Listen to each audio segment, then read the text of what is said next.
The wind blew across the northern land, carrying sharp cold air over white hills of ice. For most people in the small town of Roven, the glacier was nothing more than frozen ground. They were used to the endless winter and the way the ice shaped their lives. But one year, the season was different. The ice was melting faster, and the glacier revealed shapes that no one had ever seen before. Miran was a young mechanic who worked in a small workshop near the edge of the town. He fixed old engines, farm tools, and sometimes broken heaters for neighbors. His hands were always marked with grease, and his mind was always full of ideas about machines. He liked to understand how things worked, even if they were rusty or beyond repair.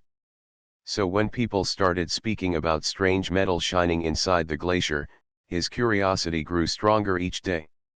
At first, travelers passing through Roven said it might be an old mining machine trapped long ago under snow. Others thought it could be part of a meteor, buried for centuries until the ice shifted. The local scientists set up equipment and wrote reports, but their voices were filled with doubt. They found no familiar marks, no numbers, and no sign of human work.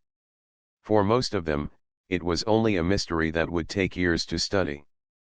But Miran was not satisfied with their answers. One evening after closing his workshop, he walked out toward the glacier. The sun was low, painting the frozen land with colors of fire and gold. As he reached the edge of the ice wall, he saw it clearly for the first time. A curved surface of silver metal shone under the sunlight. The surface was smooth, cleaner than anything that should have been under ice for so long. He pressed his hand against it, feeling cold, but also something strange, as if the metal carried its own quiet strength. The next day, he returned with a notebook and pencil. He sketched the patterns he noticed. The lines were not random cracks. They looked like shapes of panels, maybe doors, maybe windows. Some marks curved in circles, some in straight paths, almost like a design. Miran thought about the machines he had fixed in his life. He had seen tractors, engines, old radios, but this looked different. It was not broken scrap. It was something built with purpose, hidden in the ice for reasons no one could explain. As days passed, the glacier continued to melt. Each week, more of the hidden structure appeared. People in the town lost interest after a while, since the scientists said nothing important would happen soon. But Miran could not stay away. He felt drawn to the silver surface, like it was waiting for him. Sometimes he walked around the site alone, looking for more details. Sometimes he sat with his notebook, filling pages with drawings of the strange lines and shadows. One late afternoon, Miran found something that made his heart race. While walking close to the glacier wall, he noticed a thin gap where the ice had broken away. Inside that gap, there was a darker shadow, shaped like an opening. He brushed away some ice with his gloves and saw the edge of what looked like a door. Unlike the other smooth parts, this section had a shallow ridge, almost like a frame. It was narrow, but just wide enough for a person to pass through if it could be opened. Miran looked around. No one else was near the glacier at that moment. The scientists had left earlier, and the townsfolk were busy with evening meals. The air was silent except for the soft cracking of ice. His heart beat quickly. He knew he should not go closer. It was not his job, and it might even be unsafe. Yet he felt a deep pull, the same kind of pull that made him fix broken engines when others would throw them away. He took a small light from his bag and held it to the gap. The beam reached inside, showing a narrow path filled with frost. Strange panels covered the walls, frozen solid, but their shapes were unlike any machine he had ever known. Miran whispered to himself that this was not a mine machine or a meteor. It was something else, something older, waiting in silence. When he stepped back, the cold wind brushed against his face, but his mind was far away. He imagined hidden chambers behind the ice, filled with secrets no human had seen. The thought sent a thrill through him. The scientists would study and measure, but Miran saw more. He saw a machine that wanted to live again. That night, as he lay in his small room above the workshop, he could not sleep. The image of the silver surface stayed in his mind. The lines and panels felt alive, like they were calling to him. He remembered the faint shadow of the doorway. He thought about how every broken tool he had ever fixed gave him a small sense of pride.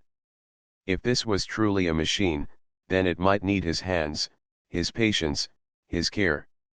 The glacier had kept its secret for centuries. Now the ice was opening, and Miran felt certain that he was meant to be the one to step forward. He did not yet know what he had found. He only knew that it was waiting, and he was ready to return. The next morning, Miran's hands were restless. He tried to work in his workshop, repairing an old pump for a farmer, but his thoughts kept drifting back to the glacier. The image of the narrow opening haunted him. He remembered the frozen panels inside and the dark path that stretched beyond the light of his lamp. Every screw and gear in his workshop reminded him of the silver surface waiting under the ice. By afternoon, he gave up trying to focus. He packed a small bag with tools he trusted most. He added a lantern, spare batteries, a coil of wire, and a small wrench he always carried. His neighbors thought he was only going to walk by the glacier again, as he often did, so they paid no attention when he left. The glacier stood tall under the cloudy sky. The smooth silver curve reflected faint light even without the sun. Miran walked closer, his boots crunching on frozen ground. He touched the cold surface, tracing the lines with his fingers. The more he looked, the more certain he felt. This was not nature's shape. This was built. It was waiting. He went to the gap he had found the day before. The wind carried sharp snowflakes around him, but inside the gap the air was still. He pushed his lantern forward, and again the frozen panels appeared. They were not flat like walls of stone. They had grooves, corners, and designs that reminded him of control boards. Miran carefully squeezed himself into the narrow passage. The ice cracked under his boots, and the cold wrapped around him like a heavy blanket. Still, he moved deeper, brushing frost from the strange shapes with his gloves. The silence was heavy, broken only by the soft sound of his breathing. At the end of the narrow path, the corridor widened slightly. His lantern revealed more of the hidden chamber. Strange symbols were etched into the metal, almost like writing but with curves and marks unlike any language he knew. They seemed frozen in time, untouched by human hands. Miran took out his notebook and sketched quickly. He wanted to capture every line, every mark. He could not read the symbols, but he could study their patterns later. The more he drew, the more he felt like he was walking inside a forgotten story.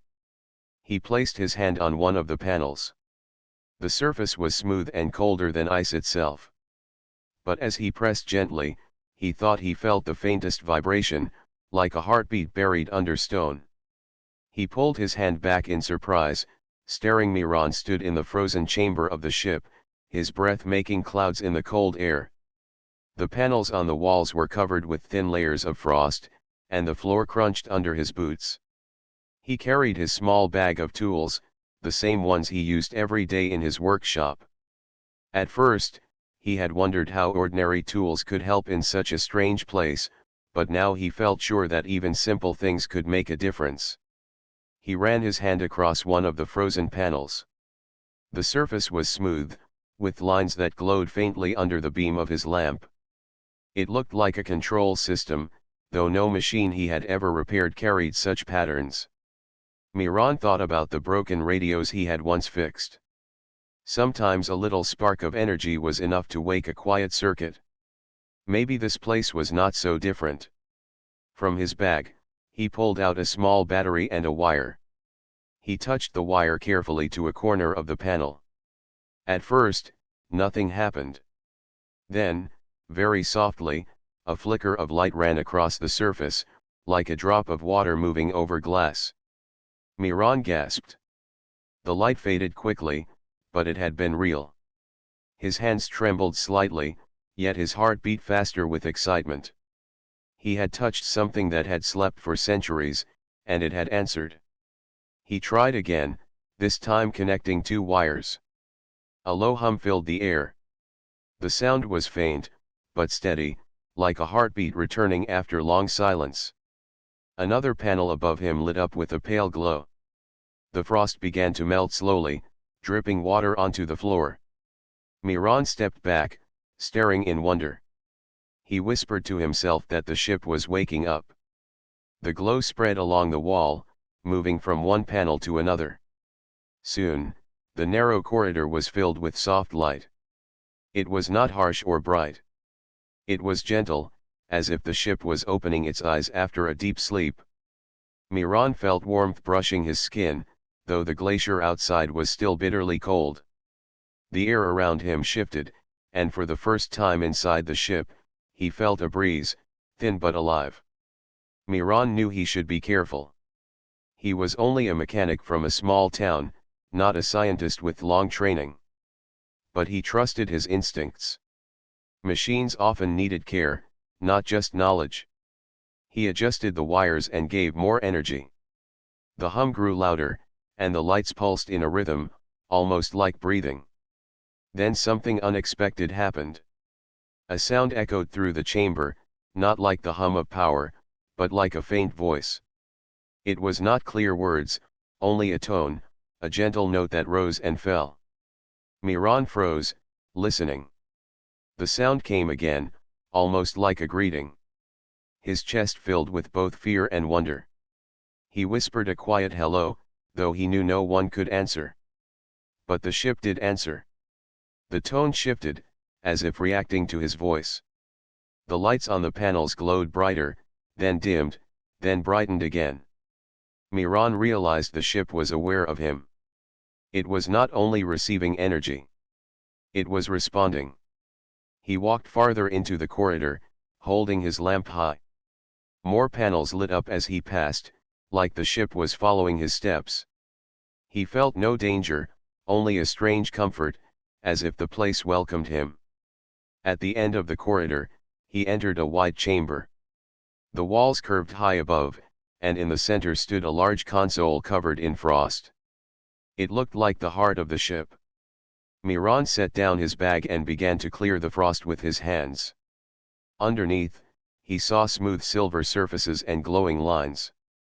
He connected his battery once more, and the entire console lit up with quiet light. The chamber brightened around him, showing shapes of seats, tall walls, and wide doors. The hum of the ship grew deeper, filling his chest with vibration. Then, on the console, a shape appeared. It was only light at first, then it formed into patterns, almost like a figure. Miran stepped back, his breath caught in his throat. The shape was not solid, but it stood tall and calm, made of glowing lines. It had no clear face, yet it felt alive. The voice returned, clearer than before. This time it sounded like words, though they were soft and broken. Miran could not understand the language, but he felt the meaning. It was a greeting, a gentle welcome, almost like the ship was saying thank you. He stood silently, unsure if he should speak again. Finally, he said in a quiet voice, "You are awake now." The glowing figure tilted slightly, as if it understood. The lights pulsed in rhythm with his words, showing that the ship was listening. Miran felt a warmth in his heart, a mix of joy and disbelief. He was only a mechanic who fixed broken tools, yet he had awakened something greater than he had ever imagined. The glacier outside was silent, holding its centuries of snow and ice. But inside, a ship long frozen had begun to breathe again. And it had started with the touch of human hands. Miran stood in the center of the glowing chamber, his breath slow and steady. The light figure on the console pulsed softly, as if alive. It had no clear face or eyes, but Miran felt as though it was watching him. He placed his hand on the smooth surface of the console, and the glow beneath his fingers grew brighter, like the ship was answering his touch. The voice returned, soft and calm. At first, the words sounded strange, a mix of tones that had no meaning. But as Miran listened, they began to shape into sounds he could almost understand. The ship was learning his language, or maybe it was changing its own sounds to match his. The voice grew clearer with each moment until he heard simple words. "Hello, mechanic." Miran froze. His heart jumped in surprise, yet there was no fear, only wonder. He had spoken with people all his life, but never had a machine answered back like this. He swallowed and whispered, "Who are you?" The figure of light shifted, its form glowing brighter. "I am the guide. I am the memory of this vessel. I was left here to protect it." Miran tilted his head. "You are not a person." "I am not flesh," the voice replied gently. "I am thought shaped into light. Long ago, I served those who built this vessel. When they could not return, I stayed. The ice became my shelter, but also my prison. I waited without time." Miran's eyes widened. He glanced around at the shining panels and the tall walls of the chamber. The idea of a machine waiting for centuries was beyond anything he had known. Yet the ship spoke with calmness, almost like a friend sharing a memory. "You were alone all this time?" Miran asked quietly. "Yes," said the guide. "The crew who once lived here did not survive the long journey. I was left behind, not to travel but to guard. I kept the vessel silent so it would remain hidden. The glacier preserved it. But silence is heavy. When you touched the panels, I felt warmth again. You woke me from the endless stillness." Miran let out a slow breath. He thought of his workshop, where broken tools often sat on shelves waiting for his hands. He always believed every machine carried a story, a reason it was built. Now, in front of him, stood proof that machines could also carry memory and care. The guide's voice grew softer. "You have given me energy. My strength is small, but it grows with your help. I ask you, mechanic of Rovan, will you continue to repair me?" Miran blinked in surprise. He had not told the ship the name of his town, yet somehow it already knew. Perhaps it had listened when he whispered before, or perhaps it could reach into his thoughts. But the question was clear. The ship was asking for his help. "I am only a simple mechanic," Miran said slowly. "I do not know the science of stars or strange engines. I fix farm machines, heaters, sometimes old radios. I do not know if I am enough for something like you." The figure pulsed gently, as if smiling without a face. "You are enough. I do not seek knowledge only. I seek care, patience, hands that believe repair is possible. Your world left me untouched, but you placed a spark inside me. That is why I trust you." Miran felt warmth in his chest. No one had ever spoken to him like that. In his town, people often saw him as just a repairman, useful but ordinary. Now this vast vessel, filled with mysteries of another world, was asking for his touch. He nodded slowly. "I will help you. I cannot promise to know everything, but I will try." The guide's light grew brighter, filling the chamber with gentle radiance. "Then we begin as partners. You with hands, and I with memory. Together, we may bring this vessel back to life." Miran stepped closer to the console, feeling a quiet pride inside him. He had once thought of the silver shape in the ice as only a mystery. Now it had a voice, and that voice had chosen him. He reached into his bag, taking out more wires, more batteries, and placed them carefully on the console. The guide spoke again, its voice flowing through the chamber like music. "I will show you paths. I will open doors. You will bring strength where it is broken. And I will remember what you do. Together, we will awaken more than light. We will awaken the journey." Miran lifted his head, staring at the tall curved walls. He imagined them alive again, filled with sound and motion. He imagined the vessel no longer buried in ice but rising free into the sky. The thought was so great he almost could not believe it. Yet he had already seen the panels glow and heard the hum return. Perhaps anything was possible. The wind outside howled against the glacier, but inside the chamber, there was only calm light and the promise of something greater. Miran tightened his gloves, ready to begin.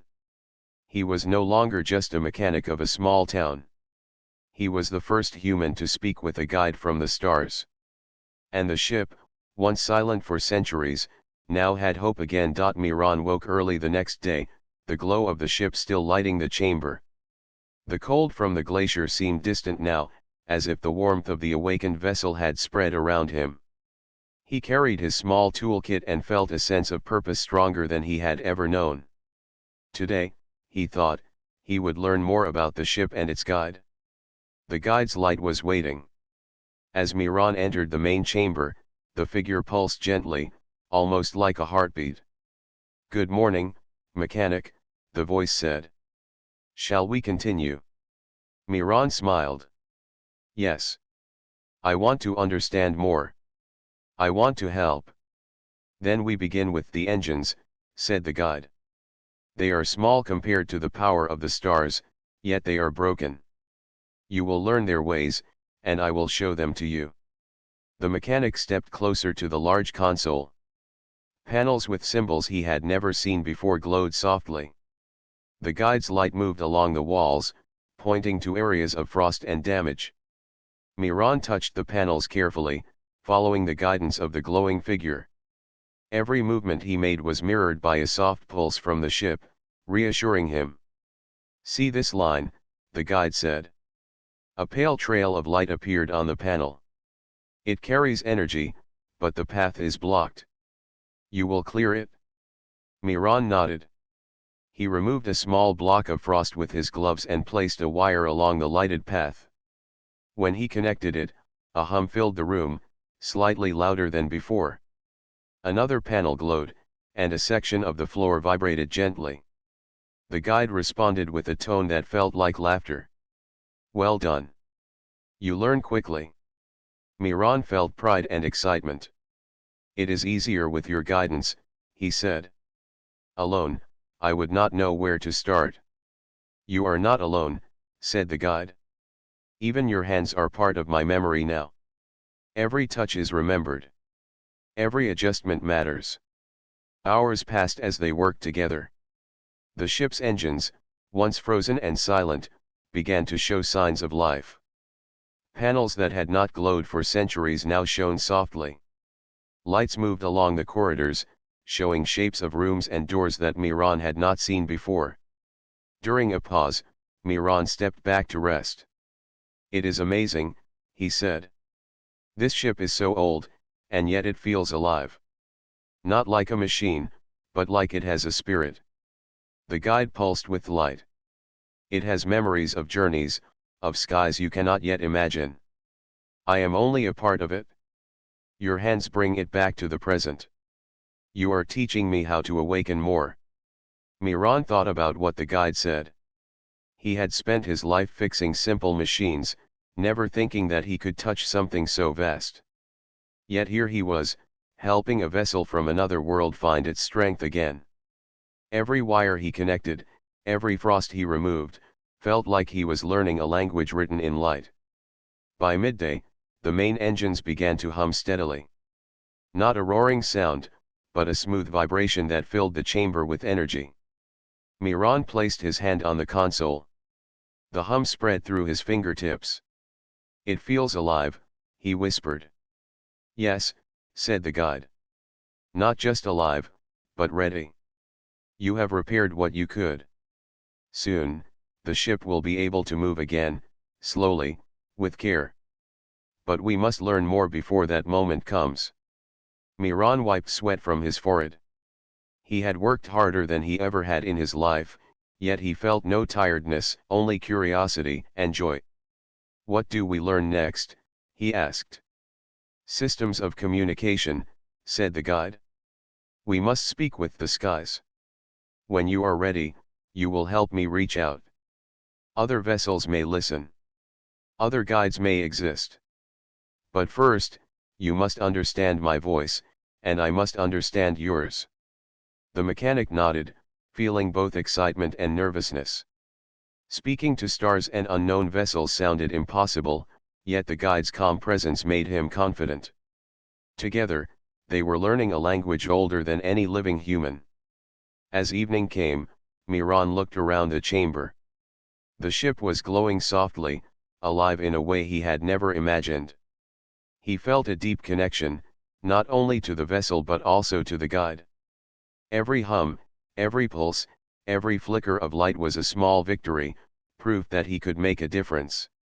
"Tomorrow," said the guide, "we will begin the communication systems. Today, you have repaired engines and pathways. That is a great step." Miran nodded. "I will be ready. I want to see how far we can go." The guide pulsed softly, a rhythm of calm encouragement. "With patience and care, there is no limit. You will learn more than you know, and I will remember all that you teach me." Miran looked at the softly glowing walls and smiled. The ship, frozen for centuries, had begun to live again. And he, a simple mechanic, had become part of its awakening. As he left the chamber to rest, he felt a sense of purpose stronger than he had ever known. The guide's light faded gently for the night, leaving the ship's corridors quiet but filled with quiet energy. Tomorrow, the lessons would continue, and the journey of learning and fixing together would grow even stronger. Miran walked back to his small corner in the chamber, carrying hope in his heart.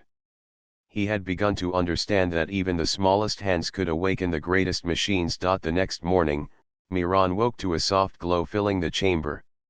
The ship's light pulsed gently, as if waiting for him. Today felt different. There was excitement in the air, and even the cold from the glacier seemed lighter. He carried his tools, but he did not feel like a simple mechanic anymore. He was part of something larger, something that had been asleep for centuries. "Good morning, mechanic," said the guide as Miran entered the main chamber. Its light shimmered with warmth. "Today, we test the engines. Today, you will see how far your hands can reach." Miran swallowed. His heart beat fast with nervousness and excitement. "Are we ready?" he asked. "Yes," said the guide. "The engines are repaired. The pathways of energy are clear. The systems respond. All we need now is courage." Miran stepped closer to the control panel. Lights flickered under his fingers as he checked the circuits and wires one last time. He followed the guide's instructions carefully, making small adjustments where needed. The ship hummed under his touch, and the vibration ran through his arms and legs. It was alive, not like any machine he had worked on before, but like a breathing being waiting for its first step.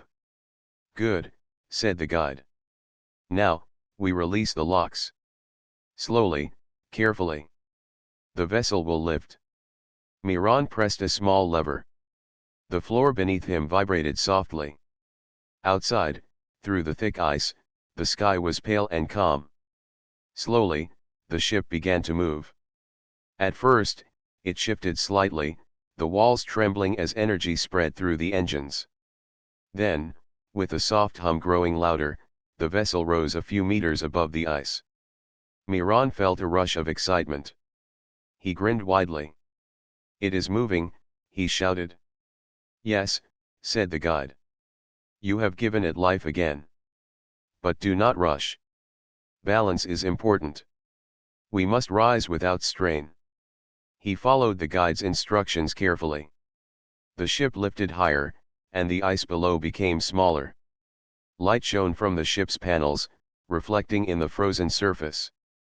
The vibration under his feet was steady now, smooth like a heartbeat. He had never experienced anything like this. Miran looked around inside the chamber. The walls shimmered with light, and the guide's presence filled the room. "I can feel the ship thinking," he said in awe. "It is learning to fly." "Yes," said the guide. "The vessel remembers the stars. Long ago, it traveled across skies you cannot imagine. Now, with your hands and care, it remembers again. Every movement, every adjustment, Every pulse you made helped it awaken. Miran nodded. His heart was full of pride and wonder.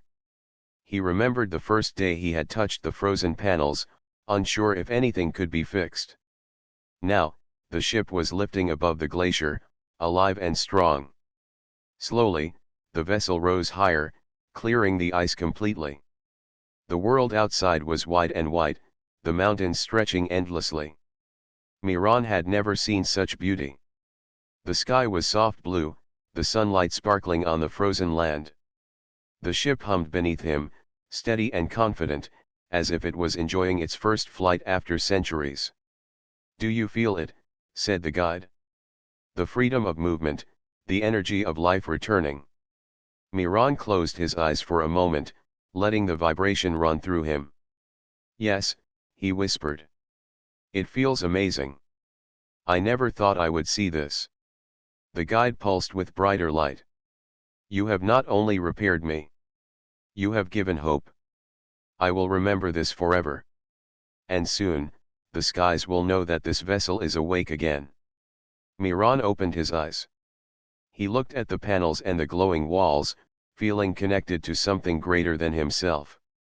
He realized that even though he had started as a simple mechanic, he had helped awaken a vessel from another world. His hands had become part of history, part of a story that had been frozen for centuries. As the ship hovered above the ice, the guide spoke again. "Tomorrow, we begin navigation. We will travel beyond the glacier. You will see stars and worlds that have waited for us. But today, celebrate what you have done.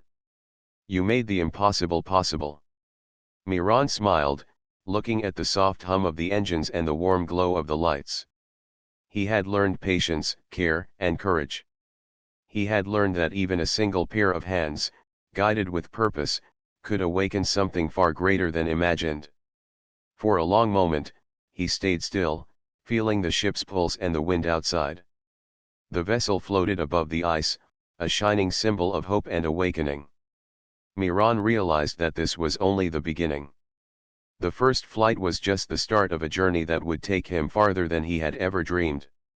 With steady hands, a brave heart, and the guide's gentle light beside him, he knew the next steps would be even more incredible. The ship, once frozen for centuries, had finally awakened, and together, they would explore the skies beyond imagination. Miran could hardly sleep that night. The soft glow of the ship filled the chamber even as he rested. His mind was full of the possibilities that awaited them. Tomorrow, the guide had promised, they would leave the glacier behind and travel into the sky beyond, where no human had ever gone before. The thought filled him with excitement and a little fear, but he felt ready. Morning came, pale and cold, but inside the ship, warmth and light pulsed with energy. The guide's voice echoed softly through the chamber. "Are you ready to leave the glacier behind, mechanic?" Miran stood tall. "Yes. I am ready to see what lies beyond."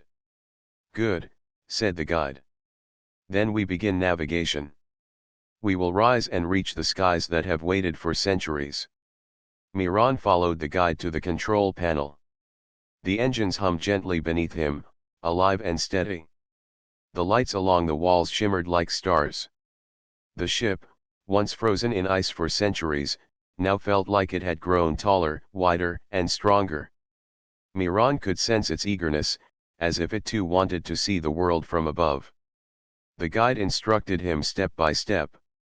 They adjusted the energy flow, checked the navigation systems, and prepared the engines for higher flight. With every adjustment, the ship responded immediately, rising smoothly above the glacier. The ice below became smaller and smaller. Miran felt the vibration of power, steady and confident, and he smiled. "Look at the world below," said the guide. "The frozen lands, the mountains, the rivers of ice. All of it waits for your eyes to see." Miran leaned closer to the panel and looked out of the ship. The glacier stretched endlessly, white and shining in the morning sun. He had never felt so small and yet so connected to something vast. The wind whistled softly outside, but inside the ship, there was calm and warmth. Now we rise higher, said the guide. The atmosphere is thin, and the skies beyond are waiting. Hold steady. Miran nodded, gripping the controls.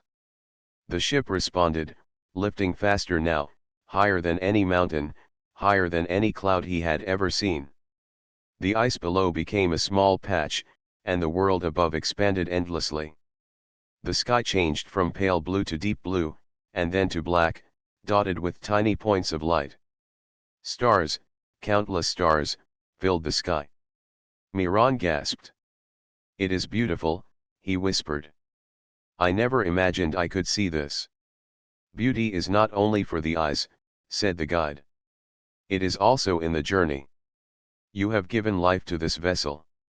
You have prepared it to travel beyond the stars. Now you see the reward of patience and care. Miran felt a deep sense of pride and wonder. He remembered the frozen ship, trapped in ice for centuries, and the first moment he had touched it. Now, it soared freely in the skies, alive, powerful, and full of energy. His hands had helped awaken it, and together, they were flying among the stars. Where do we go next? He asked. We follow the path of light, said the guide. There are worlds that remember us, worlds that wait. We will travel carefully, learning as we go. The stars are not empty. They hold stories, knowledge, and mysteries. You will see them. Miran adjusted the navigation controls under the guide's instructions. The ship responded to every touch, moving smoothly toward a distant point of light. He felt connected, not just to the ship, but to the universe itself. Every pulse of energy, every hum of the engines, and every flicker of the guide's light reminded him that he was part of something far greater than himself. Hours passed as they traveled. The stars around them shone brightly, and planets of different colors and shapes appeared. Miran's eyes were wide with wonder. It is incredible, he said. I never thought I would see worlds like this. Curiosity and courage brought you here, said the guide. You repaired me when I was frozen.